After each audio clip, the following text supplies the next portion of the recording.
PHC módulo 5, caderno mais, página 28, exercício número 31.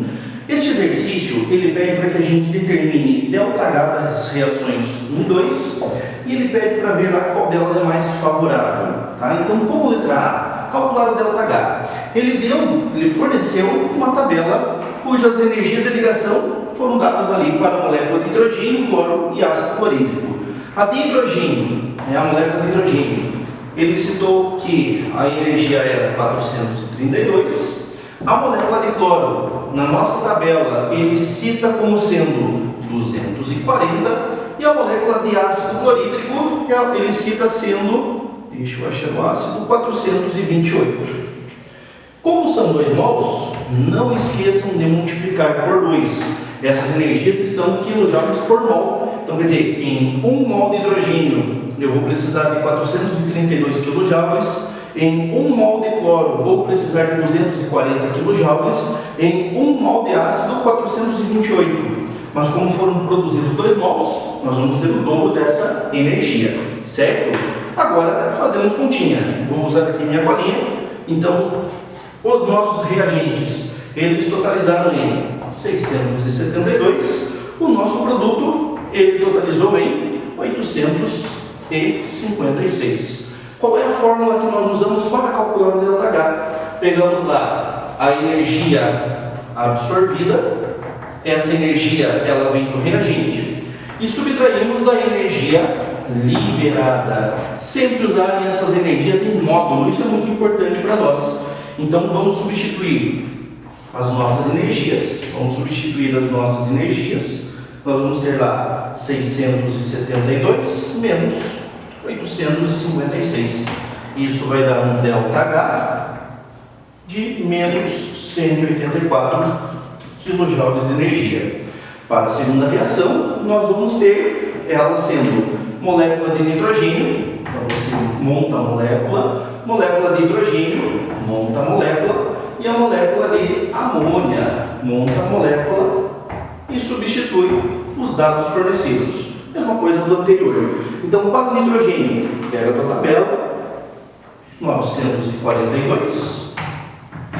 Pega o hidrogênio, nós temos 432, o mesmo caso do caso anterior, né? A mesma situação do caso anterior. Nós temos lá 3 mols, então não esqueçam de multiplicar por 3. E da amônia, um grande cuidado que vocês vão tomar é a energia é 386. Então ele colocou somente NH, certo? Então essa ligação, ela tem esse valor do 386. Mas eu tenho essa ligação, eu tenho a formação desta ligação e a formação desta ligação. Então, como são formadas 3 ligações, multiplica por 3. E também temos os 2 mols, então multiplica por 2 também. Ou multipliquem por 6 direto, né? Agora fazemos as nossas continhas. Vamos somar aqui a nossa energia absorvida. Então, energia absorvida menos energia liberada. Nós vamos ter 3 vezes 432, multiplicando, vamos ter lá 1.296. Vamos somar com 942 e o valor total é de 2.238. E vamos subtrair da energia liberada. 6 vezes 386, vamos ter 2.316.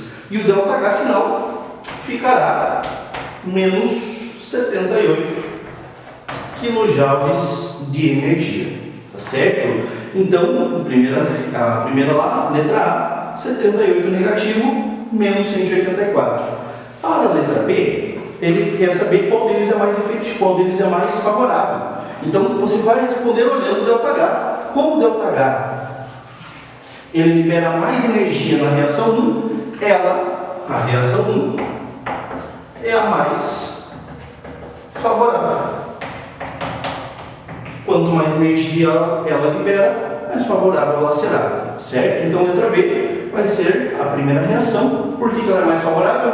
Porque ela libera mais energia. Ela está liberando 184 kJ, essa só está liberando 78. Fala galera, pega teu módulo 5, caderno mais, página 37, exercício de número 14. Ele diz o seguinte lá: a seguir são apresentadas as equações 1 de combustão do etanol, 2 de combustão do etileno e 3 de obtenção do etanol a partir do etileno sob condições adequadas. As três reações estão dadas aqui para nós. Com relação a essas reações, assinar o que for correto. Vocês observam que as duas primeiras estão com os seus valores de ΔH respectivos e a terceira não tem seu valor de ΔH. Então nós vamos poder calcular a partir da lei de Hess, né? Então vamos ver o que ele fala aí. A questão 01. As reações 1 e 2 são exotérmicas. Então se eu olhar para a primeira e para a segunda, ΔH negativo. ΔH negativo, quando ΔH é negativo, indica a reação ser exotérmica. Então está certo, pode marcar 01. 02. Nas reações 1 e 2, o valor da entalpia dos produtos é menor que dos reagentes. Então, para lembrar do gráfico, lembra lá, você exorciza, manda o demônio para baixo. Na exotérmica, o ΔH vai para baixo. Então, o reagente fica em cima e o teu produto fica embaixo. Aqui no eixo Y, nós temos a entalpia e no eixo X, o caminho, o sentido que a tua reação percorre.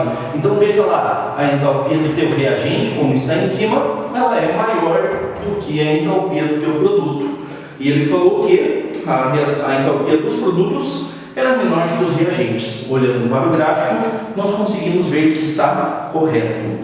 Então, marca 02 também. 04. Segundo a lei de Hess, utilizando-se as equações 1 e 2, é possível calcular a entalpia da reação do etanol a partir do etileno de acordo com a equação 3. Então, se eu fizer a soma das duas reações, eu consigo calcular o ΔH da terceira. É a lei de Hess, está certo, pode marcar isso aí. E se nós vamos falar sobre isso, vamos calcular o ΔH, até porque já é o tema da 08. O ΔH dessa terceira reação é menos 42. Então, como que eu faço a lei de Hess? Então, vamos lembrar do seguinte, conceito básico.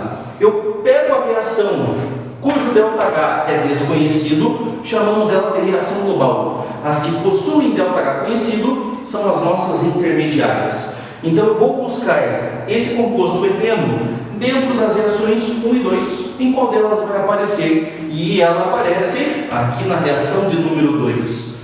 O que nós tínhamos que observar? A posição, se era reagente e produto, e o número de mols. No caso, aqui o meu eteno, eles ambos estão no reagente e ambos possuem um mol. Quer dizer, a reação 2 não precisa fazer nada com ela. Logo, o seu ΔH, ele vai permanecer o mesmo, ele vai permanecer em menos 1410. Já a água, se você procurar aqui, nós temos água tanto na primeira quanto na segunda equação. Então deixa ela de lado, não foi montada uma reação especificamente para a água. Pulamos para o etanol e eu observo que a primeira reação é a montagem do etanol. Nós temos a montagem específica do etanol, a reação de combustão dele. Agora eu faço a mesma comparação. Eu tenho aqui no produto, o etanol veio no reagente. Vocês perceberam que está diferente do caso das reações 2 e 3. Era reagente com reagente, o que estava correto, um mol e um mol que também estava correto. Então aqui eu vou precisar fazer o quê? Inverter essa reação. Só que segundo as consequências de Hess, invertendo uma reação, troca o sinal do ΔH. Então ele era negativo, nós vamos torná-lo positivo. Então o ΔH dessa reação era negativo. Ao fazer a inversão, ele se tornará positivo. Como temos um mol e um mol, está certa a quantidade. Então é só inverter a reação mesmo, troca o sinal do ΔH. Ele se torna 1368 positivo. E aqui, para você calcular o ΔH desta reação, 3, basta você usar os ΔHs que você já mexeu lá. Ele ficou como sendo menos 1410 mais 1368. Esse ΔH ele vai ser de menos 42 kJ.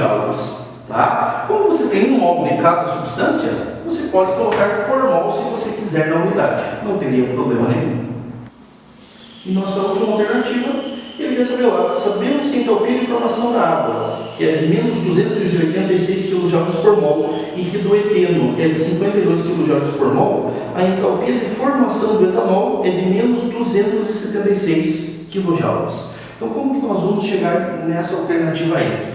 Quando nós vamos utilizar lá a questão da formação dele, então você, a partir das substâncias que ele forneceu, ele contou que a água ela seria menos 286 kJ. Ele contou que a do eteno era de 52 kJ. E ele quer saber, a partir do etanol, como que eu vou determinar isso aí. Então, como você já sabe o ΔH da reação, usa aquela equaçãozinha. Pega o módulo do reagente e subtrai do módulo do produto.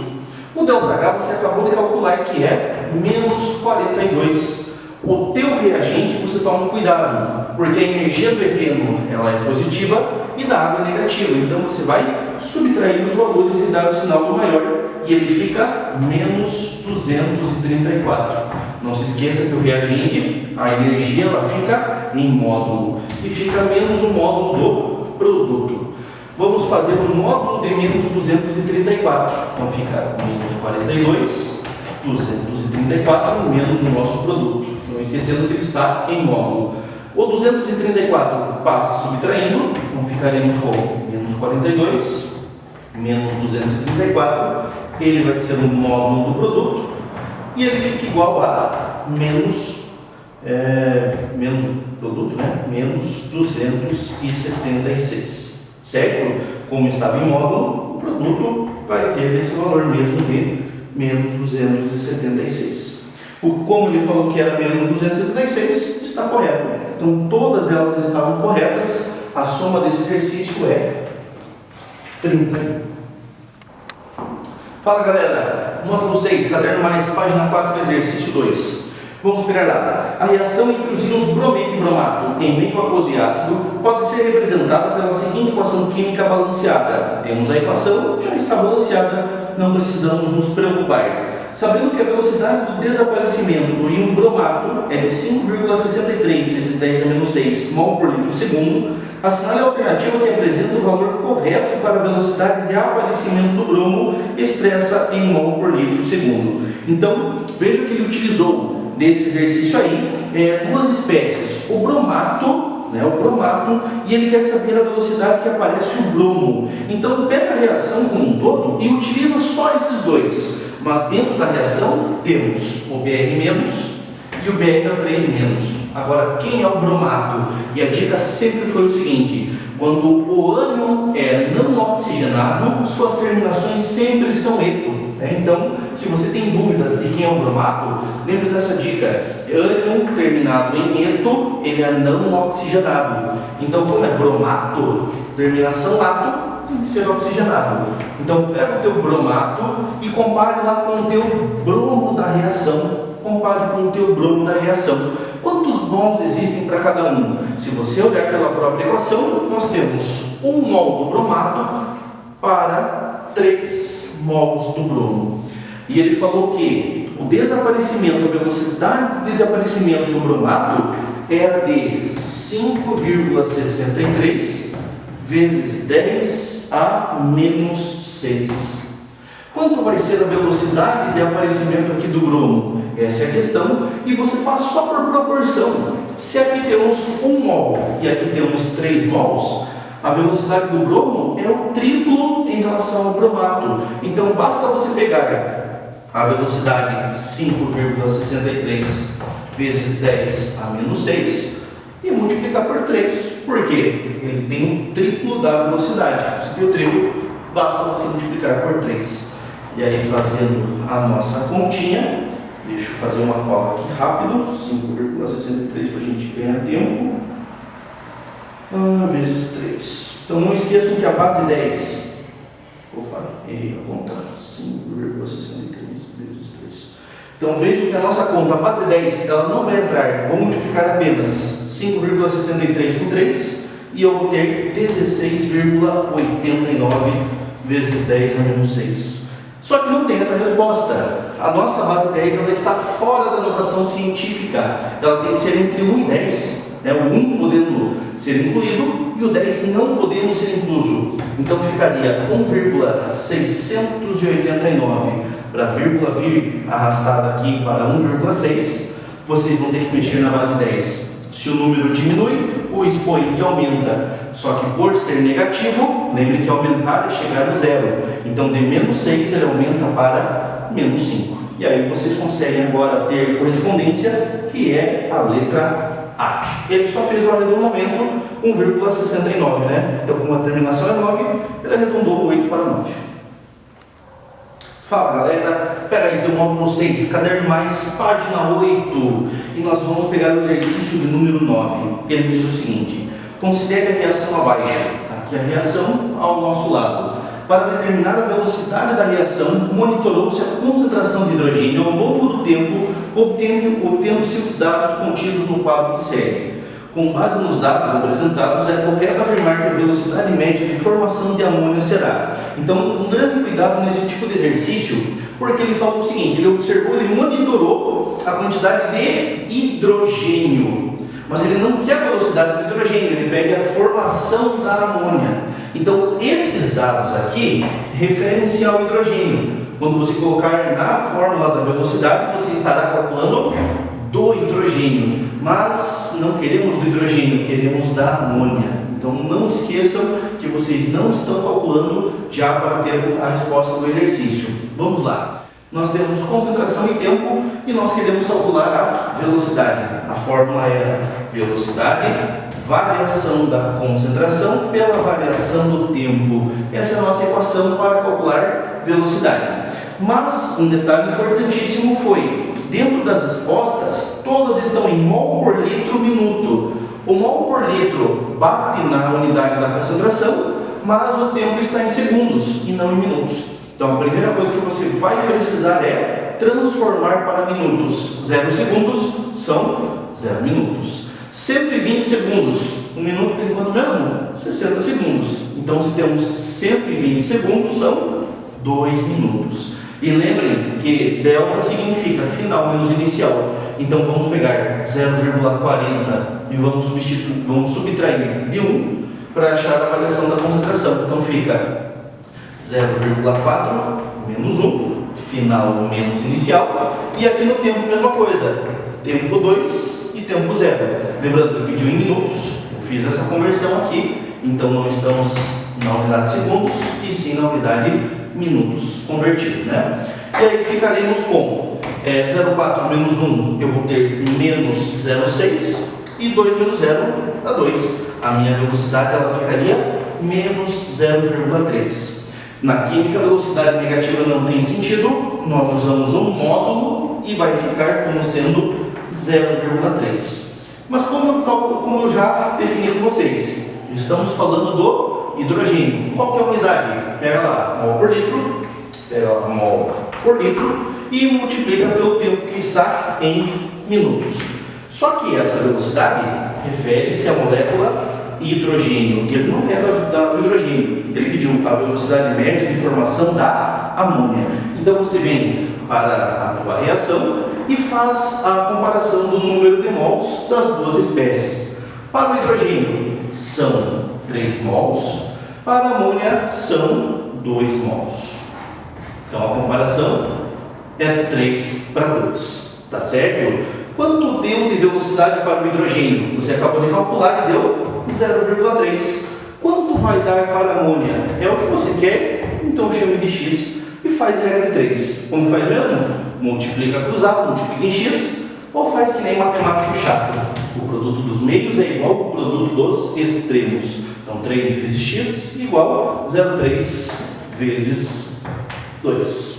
X igual a 0,3 vezes 2, 0,6. O 3 passa dividindo e o teu x é 0,2. Então a velocidade da amônia é 0,2. Aí você pode colocar a unidade, né? Mol por litro, minuto, que você está se referindo à velocidade dela. Fala galera, pega teu módulo 9, caderno mais, página 17. O exercício é o número 10. Então ele diz o seguinte: o vinho, o vinagre, a acetona e o éter etílico são apenas alguns exemplos de compostos orgânicos que estão presentes no nosso cotidiano. Observe as estruturas dos compostos representados abaixo e indique as funções a quais eles pertencem respectivamente. Então, quando você olhar para os compostos, vamos identificar suas funções. E o que nós precisamos é achar o grupamento funcional. O que eu vejo aqui? Então, cada bolinha dessas em laranja eu estou colocando representações do carbono. Então, carbono, carbono, carbono e carbono. O que eu enxergo aqui? Esse oxigênio ele está ligado entre carbonos. E isso indica para nós a função éter. Lembra lá no macete? Éter radical, oxigênio radical. Composto 2. Você tem lá 1, 2, 3, 4 carbonos e você tem ligado a ela uma hidroxila. Então a tua função é essa aqui, carbono na hidroxila. O carbono, por ser saturado, vem da função álcool. Então você tem uma função alcoólica. Você pega o composto 3, carbono, carbono, carbono, carbono.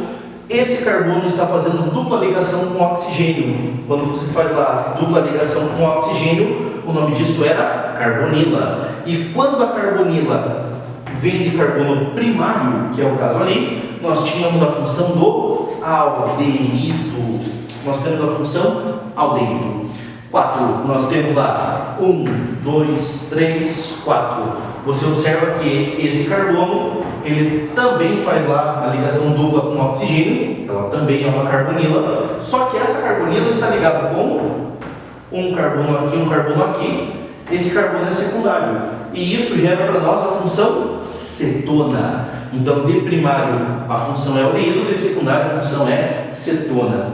E o nosso quinto composto, nós temos carbono, aqui pintado, e nós observamos que tem lá o grupamento C-O, a carbonila, mais o OH, mais a hidroxila. O nome disso era carboxila, e ele pertence à função dos ácidos carboxílicos. Então, vamos à resposta lá. Quem traz éter, álcool, aldeído, cetona e ácido carboxílico, nessa ordem, é a letra D. Então, vamos marcar no exercício a letra D.